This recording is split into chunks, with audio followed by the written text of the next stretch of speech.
Welcome to another edition of Anger Management, the Man's Podcast. As again, I'm going solo today. My boy Aaron, he still got a lot of stuff going on with him. I know that it's been a couple months since we first did our original, or the last one I did. I've also been going through some stuff as well. It doesn't bother me if I say it or not. So the house I was trying to buy, this house, I had plans and everything. But for some reason, things are going to go different. So I'm going to have to move from here. I was really bummed about it at first, but the good Lord has probably had me walking a different path. But I love this house. I've been here for going on over 2 years. It's probably for the best that I do move on and probably find a house that I want to buy, that I've always wanted to buy. Not just buy a house just because I'm comfortable here. When you're comfortable, that's when it gets scary. You got to go for your dreams. Go for what you want. Don't go because it's easy. So I'm going to go house hunting later, and I'm going to find something that I want. That I know that for 30 years, that it's going to be mine, that I can be happy laying down. So that's what I'm going to end up doing. So I digress. This podcast, right now, is not going to just say that I was going to originally do something about sports. I was going to do something because, hey, week 17, it's coming to an end. We've got everything coming ahead, but I think that I have to vent. Why do I have to vent? Because I saw the Rise of Skywalker on Sunday with a group of friends. We all went out and it had a good time. A bunch of 40-year-olds sitting there watching Star Wars. A lot of us grew up watching it. We grew up watching Star Wars. So I just felt, hey, I'll watch it. Now, I tried my best, and I wanted to be very open-minded about it because I am a Star Wars fan, and after watching The Last Jedi, I became very close-minded about Disney and the way how they do stuff, and then it became very close-minded after I watched it, Avengers Endgame. Anybody who knows, because I said some time before, I wasn't impressed with Endgame, and it's apparent every time there's a movie from Disney and it's an action movie, it's pussified. Even the Netflix Marvel, there's a handful of them that I can say is actually real good and comes down to anything like, oh man, it's great, but then they get their hands on it and it's pussified. But Rise of Skywalker, I will say this, and this is what I'm going to talk about. I'm going to do a little review on the Rise of Skywalker. I want to talk about that and say about how I feel about it and how I felt, what I liked about it, and I'm going to talk about what I hated about it. And it doesn't bother me if you agree with me, if you don't agree with me, because my opinion, you know what I mean? A lot of people I've read, some people said that, a lot of people said that they loved it. I'll say this, it's not as bad as I thought it was going to be. And I will say this right now, it's right off the bat. And after I watched The Last Jedi, I really felt like they were really trying to build on women power. And what I mean by that is that they're trying to show women can do it too. We don't need no man. And they really were showing that men, we were a bunch of idiots.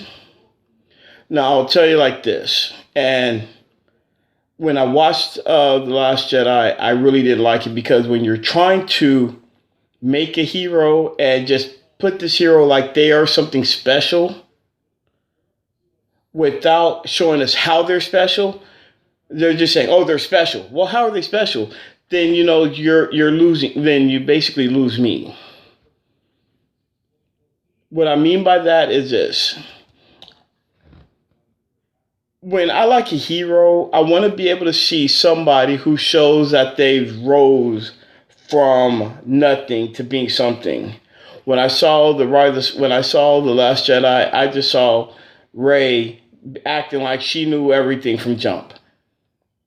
I guess people called it a Mary Sue. I found that out after watching The Force Awakens. So, like, oh, that's a Mary Sue. She can do no wrong. I'm not impressed with Mary Sue's. I don't like Mary Sue's. I think that they're horrible characters because they're not giving that character no just. They're just smart. They walk in the room. I'm the smartest person in here. I can beat everybody's ass and I can do this and I know what I know more than you and you've been doing this for your whole life. Don't like that. The same thing like again. Don't like Wesley Crusher. Same the character Wesley Crusher from Star Trek: The Next Generation. How that this kid comes in here and just can know everything better than the crew of the Enterprise. Not impressed with that. But when I saw Rey and she became force sensitive, and then she can just best Kylo Ren, who's been studying his whole life, best Luke Skywalker, who's supposed to be one of the greatest Jedi's of all time. I wasn't impressed with that. So when I watched The Rise of Skywalker, I tried to go with an open mind. Within, I can tell you this. I really did like the movie. It was entertaining. The movie was entertaining from a standpoint of a story that you're trying to show. You know, hey, we got to stop Palpatine from coming back. What are we going to do? You gave more to Poe Dameron. You gave more to Finn. You know, you show that they can think. And they're just not going in there marching. We're going to do this. You know, they actually thought. And they were willing to sacrifice. You like that. I did like how they gave Chewie a little bit more in the movie. C-3PO was a chump still, but you see, 3PO was always a chump. And R2, okay, good old trusty R2, but that's pretty much it. I sort of kind of in a way like Kylo Ren, but in the same breath, I didn't like his character. I'm not a fan of Kylo Ren, and I try to like it, but I can't. And I don't like the way how we gotta say, we could turn him good again. You can turn him good, but do you still know that he has to face the repercussions of killing and being the leader of the First Order? You turn him from the dark side. Just kill him.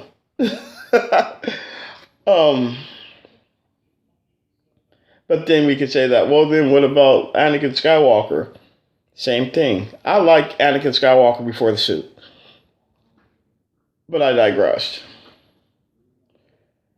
All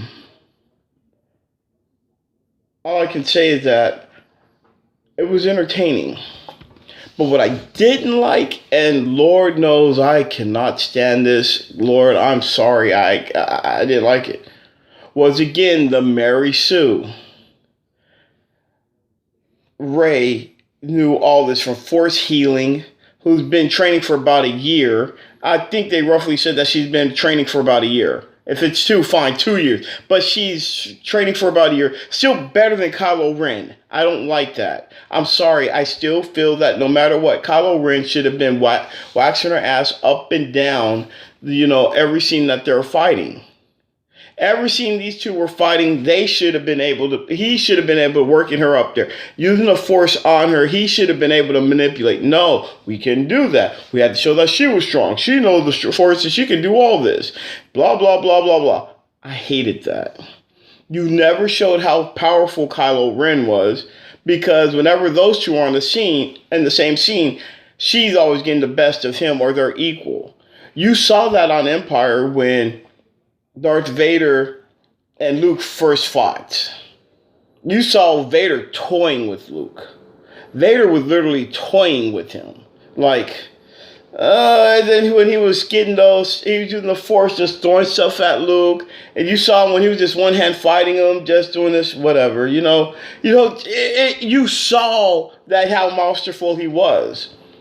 So you should have been able to see that with Kylo, but we didn't see that. We're too busy giving those two that.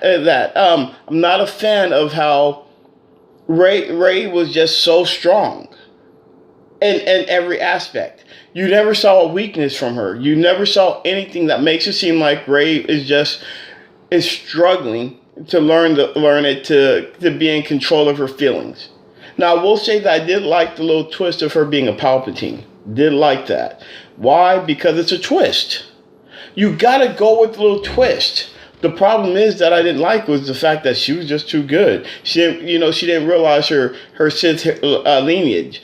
There was nothing to kind of sway her to being a Sith, where she can probably like go to become a Sith, where it's like, I don't know. She didn't see the power where it's like, okay, I'm a Force. Oh, I can learn more, and this is my family, where she can just be tempted.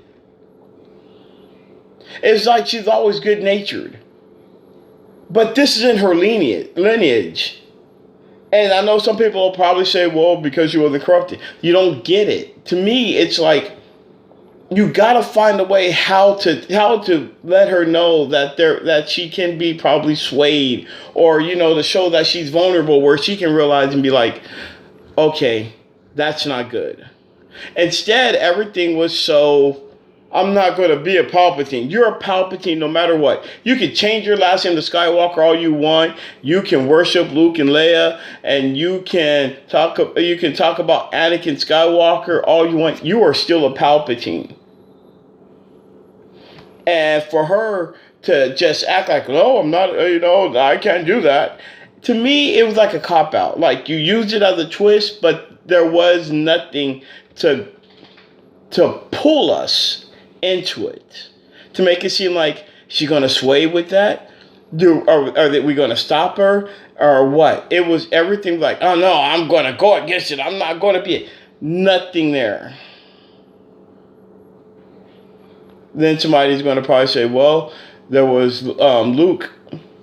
Luke was never corrupted when he found out his dad was Vader.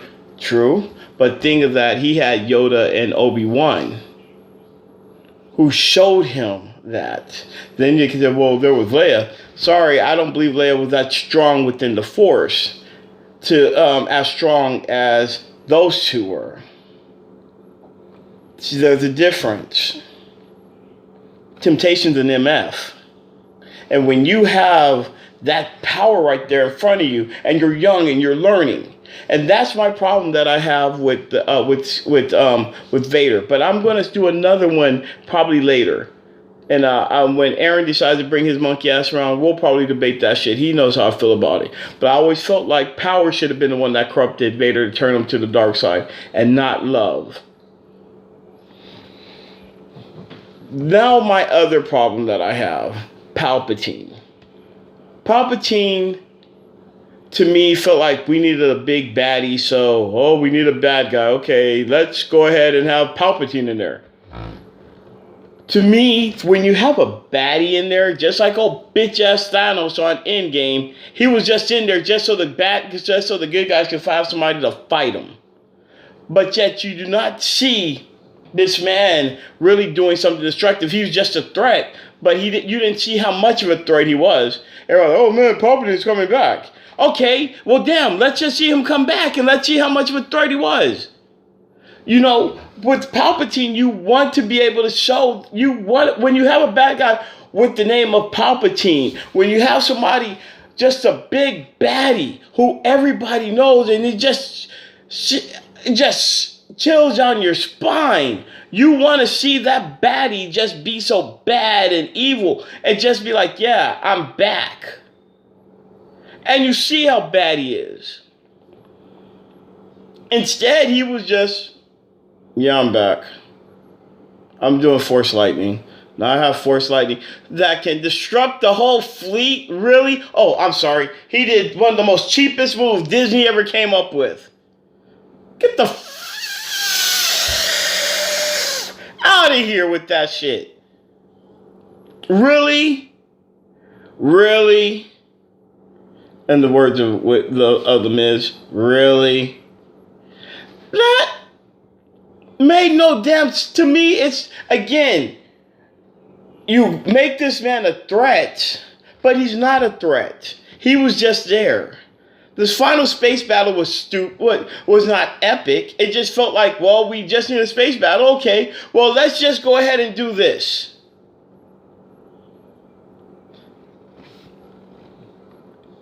And it wasn't like Return of the Jedi or Episode 4 or New Hope. Hell, I won't even put it up there with the Phantom Menace. I mean, not the Phantom Menace. I hate the Phantom Menace's space battle. That was horrible. It was stupid. If I'm going to rank a space battle, I'm going to go with this. Return of the Jedi, space battle is 1. Because it was all or nothing thing. These guys couldn't leave. And you had their whole fleet there. They couldn't leave, it was all or nothing type of thing. Then you got A New Hope. Epic battle, down to the last minute type of thing. That one was a very outstanding one, that nobody you can be able to go there anymore. Sorry, I love that one. Luke, Wedge, I forgot his homeboy's name again. Porkins, we can name anybody over there, but I'm just saying, it was just an epic fight, an epic space battle. Now it's going to start getting like, we can say the Force Awakens space battle was pretty nice. You can honestly say that. Rogue One space battle was great. We'll stand beyond there. Then you can go with the Force Awakens, and then you could probably go with Phantom Menace. Even though I hate that one. Then everybody said, "Well, what about Empire?" Empire technically now a space battle. Everybody's trying to get away from. You had the Millennium Falcon trying to get away from the fleet of Star Destroyers. It wasn't a space battle where they were like going against each other. It was just like, we got to get away from them. And Clone Wars in tech. Well, yeah. Then you could say, well, what about between Obi-Wan and Jango Fett on Clone Wars? Yeah, I mean, you want to put it there. I'm not going to put up there like an epic space battle. Not going to. You got Phantom. Then you could probably put this one over there. I didn't like that space battle at all. I didn't like the way how they had, again, all this planet destroying tech. Much I love the Death Star, I just wish that they just would have had a fleet of overwhelming Star Destroyers that's just going to go over there and just whoop everybody's ass. You don't have to be all powerful, have this powerful weapon on you. You got to go over there and stop their fleet. I wish they didn't have the battle on Exegol. I hated that shit. I wish they would have that battle when these Star Destroyers are making their way, and then you're meeting them halfway, and then you got to just having it out right then and there, stopping them. And then my boy Wedge Antilles was just a wasted character.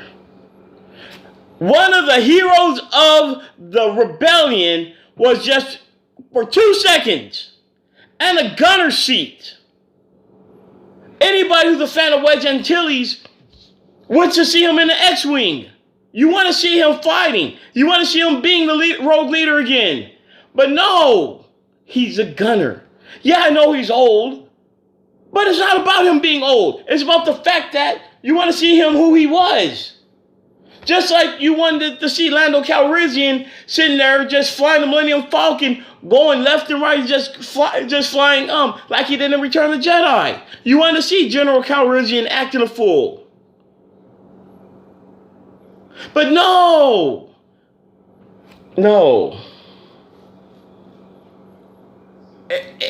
To me, it was just like, these are wasted opportunities. It seemed like everything was just wasted just for the fact, just to have, well, we got them in here. You have Palpatine in there, but he was just there just to be the bad guy. And I'm sorry, I'm just not a big fan of it.